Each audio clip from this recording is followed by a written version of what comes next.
Jusqu'à 20h, c'est votre grand journal du soir avec Mathieu Béliard sur Europe 1. Bonsoir Sonia Mabrouk. Bonsoir Mathieu, bonsoir à tous. Votre invité Benjamin Stora, historien spécialiste de l'Algérie, président du Musée national de l'histoire de l'immigration. Son dernier ouvrage s'intitule La guerre d'Algérie vue par les Algériens. Bonsoir Benjamin Stora. Bonsoir. La France surveille de très près ce qui se passe en Algérie et première réaction aujourd'hui avec cette phrase du porte-parole du gouvernement, je la cite, c'est au peuple algérien et à lui seul qu'il revient de choisir ses dirigeants, de décider de son avenir et cela dans la paix et la sécurité. Prudence qui est de mise, ça se comprend. Oui, c'est effectivement une parole très prudente dans la mesure où les rapports entre la France et l'Algérie, vous le savez, sont des rapports très compliqués qui tiennent à l'histoire, la vieille passion franco-algérienne.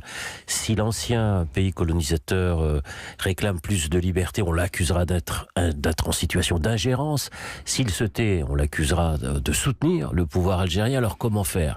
Eh bien entendu, attendre et voir si le peuple algérien, effectivement, pourra, lui, oui ou non, décider de son sort.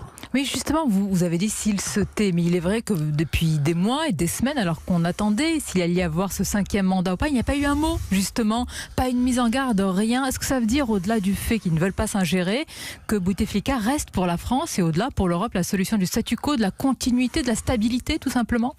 Écoutez, Abdelaziz Bouteflika a joué un grand rôle dans l'histoire politique algérienne. On le sait, il a été le plus jeune ministre des Affaires étrangères après l'indépendance de 62. Il a aidé Boumedienne à prendre le pouvoir en 65. Ensuite, il était une star à l'ONU, de 65 à 78, champion du tiers-mondisme, évidemment. Ensuite, a traversé du désert, la guerre civile algérienne, et il est revenu en 99 et il exerce le pouvoir depuis 20 ans maintenant.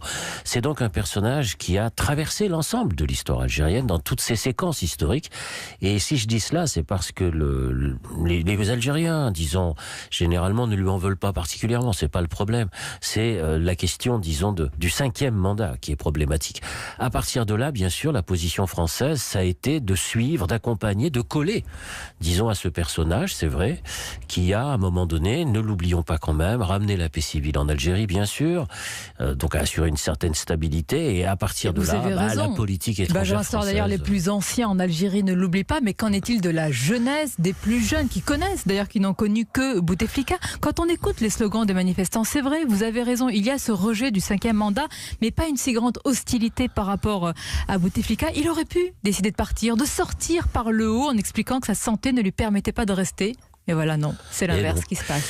Et non, et là, on a assisté effectivement à ce côté imprévisible de l'histoire. Et heureusement que l'histoire est imprévisible, parce que c'est ce qui fait son charme, sous son parfum. C'est ce côté inédit, ce surgissement imprévu, l'ébranlement. On avait vu cela d'ailleurs en Tunisie, ce qu'on a appelé en 2011 la naissance des printemps arabes, qui quelquefois se sont mal terminés d'ailleurs, et qui n'ont pas laissé un très bon souvenir d'ailleurs aux Algériens. Mais justement, mais elle est importante, permettez-moi de l'ouvrir. C'est vrai, comparaison de vos paraisons, mais vous prenez l'exemple tunisien qui a su, pour le moment en tout cas, transformer sa révolution sans tomber dans divers écueils. Ce n'est pas la même chose. Pour l'Égypte, c'est plus compliqué. Pour la Syrie, n'en parlons pas. Vous craignez ces scénarios-là ? Les Algériens, dans leur grande majorité que je connais, bien sûr, vous savez, ça fait très longtemps que je travaille sur cette histoire, que j'ai beaucoup d'amis, beaucoup en Algérie.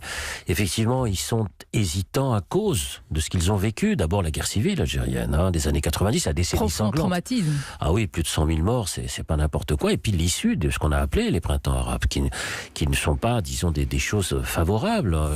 Et donc, pour l'ancienne génération, disons, l'ancienne génération, elle était beaucoup plus prudente. Et c'est la jeunesse, par son irruption, qui a tout bousculé. Justement, est-ce que cette jeunesse, elle en a marre d'entendre dire que le choix, c'est uniquement soit le même président à vie, soit les islamistes ? Est-ce que c'est l'alternative véritablement, la seule qui existe dans ces pays-là, et ce pays-là en particulier ? Ils veulent croire que non, justement. C'est là toute la difficulté, et en même temps... Ils ont raison ou ils sont naïfs ? De toute façon, la jeunesse, heureusement qu'elle a l'audace de la page blanche. Sinon, on n'avancerait pas dans l'histoire. On serait dans une sorte d'immobilisme permanent. Heureusement qu'il y a, disons, cette volonté de ne pas être prisonnier de l'histoire et de bousculer la tyrannie de l'histoire, le poids de l'histoire. Et vous savez, en Algérie, ça compte l'histoire. C'est quelque chose d'important. Mais ça compte l'histoire et l'avenir aussi. C'est frappant, Benjamin Stora. Voilà un pays avec une jeunesse incroyable, une effervescence dans les débats quand on regarde la télévision, une presse, il faut le rappeler, très libre, très virulente. Et il n'y a pas quelqu'un qui émerge. à part les quelques personnalités politiques dans l'opposition qui ne sont pas véritablement prises au sérieux, pourquoi il n'y a pas d'alternative? D'abord, vous avez raison de souligner le contre-pouvoir exercé par la presse en Algérie, qui est très important. Je pense en particulier aux caricaturistes comme Dilem, comme Ik, dans des journaux comme El Watan, comme Liberté, comme El Khabar, qui sont des journaux arabophones. Et donc, il faut le dire, il y a une grande effervescence culturelle dans ce pays depuis très longtemps. Mais en même temps, vous savez, c'est une société qui a fonctionné au carburant idéologique pendant de très nombreuses années. La révolution agraire, la révolution socialiste. Ça a anesthésié toutes les volontés. Etc. Et à partir de là, il y a une sorte de saturation du politique. Et les élites ont été, disons, soit contraintes à l'exil, soit se sont réfugiés dans le silence, soit ont été réprimés. Aussi, la répression est très importante, évidemment. Et donc, à partir de là, on a une opposition politique qui a été marginalisée, qui a été isolée en Algérie, mais qui existe. Il y a des partis politiques très courageux, il y a des hommes politiques très courageux qui se sont dressés contre le pouvoir pendant de nombreuses années. Est-ce qu'on a vu ce mouvement arriver depuis la France? Vous vous souvenez sans doute que, s'agissant de la Tunisie, la France n'a rien vu venir. L'ambassadeur de l'époque, sur place, disait quelques jours avant que la situation était calme, quelques jours avant la révolution. Qu'en est-il pour l'Algérie? Vous savez, est-ce que les capteurs sont aussi vous savez, c'est toujours la fameuse formule « la France s'ennuie ». Vous savez, le de Pierre Biançon-Ponté, malheureusement qu'on lui a reproché si longtemps, c'est-à-dire le fait qu'apparemment il ne se passe rien, alors que quand on regarde l'histoire a posteriori, on s'aperçoit qu'il y avait énormément d'indicateurs. En particulier, les slogans chantés dans les stades algériens pendant des semaines et qui mettaient en cause le pouvoir et le 5e mandat, c'était déjà des indicateurs extrêmement importants. Mais pour vous, Benjamin la grève dans l'éducation nationale. Exactement. En Algérie, très important. Quelle que soit la suite de ce mouvement, il y aura déjà un avant et un après? Je pense que oui, parce que les manifestations qui ont eu lieu très massives dans l'ensemble du pays, pas dans une seule région. Parce que très souvent, en Algérie, malheureusement, il y a eu disons, la tentation pour le pouvoir algérien de jouer sur la division régionale. Là, on a tout le pays. Batna, Annaba, Alger, Constantine. Enfin, je ne vais pas ici citer toutes les villes, jusque dans le sud algérien, je crois Tamanrasset aussi, etc. Donc, sur l'ensemble du territoire algérien, on a ces manifestations avec beaucoup de monde et beaucoup de jeunes. Et donc, il y aura effectivement un avant et un après. Et à surveiller de près ce que va faire l'armée, bien sûr. Elle est l'une des clés, comme souvent, de ce qui va se passer pour la suite, même si on ne voit pas un homme fort émerger pour le moment.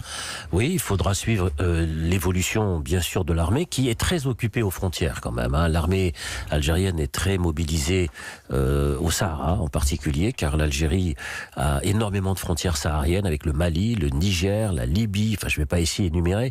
La plus grande frontière saharienne, c'est l'Algérie. Et on le sait, il y a là, disons, surtout depuis l'effondrement de l'État en Libye, il y a là une zone de risque considérable. Bien sûr. Pour conclure, et j'allais dire plus personnellement, Benjamin Stora, depuis le début de cette interview, j'interroge, c'est bien normal, l'historien, Benjamin Stora, j'interroge le spécialiste de l'Algérie, mais que pense l'homme? Celui qui a des amis en Algérie, celui qui a pour ce pays un regard et une tendresse particulière, celui qui est né à Constantine, qui y a grandi. Vous voulez le changement aussi? Mais qui n'aspire pas à plus de transparence et de démocratie politique en Algérie, franchement? Vous savez, vous pouvez croiser tous les Algériens, que ce soit à Paris, à Alger ou ailleurs, ils vous diront tous qu'ils ont envie de respirer librement. C'est un des grands mots d'ordre de la jeunesse d'aujourd'hui, c'est une Algérie libre et démocratique. Donc vous seriez en Algérie, vous seriez dans la rue? À mon âge, je ne sais pas, parce que maintenant je commence à fatiguer. Il y avait des personnalités des différentes générations, en particulier les femmes. On a vu beaucoup de différents âges. Et c'est important quand les femmes sont dans des mouvements comme cela. C'est très important et certaines d'entre elles ont d'ailleurs été arrêtées. Malheureusement, on va suivre cela. Merci en tous les cas, Benjamin Stora, d'avoir été notre invité ce soir. Merci à vous.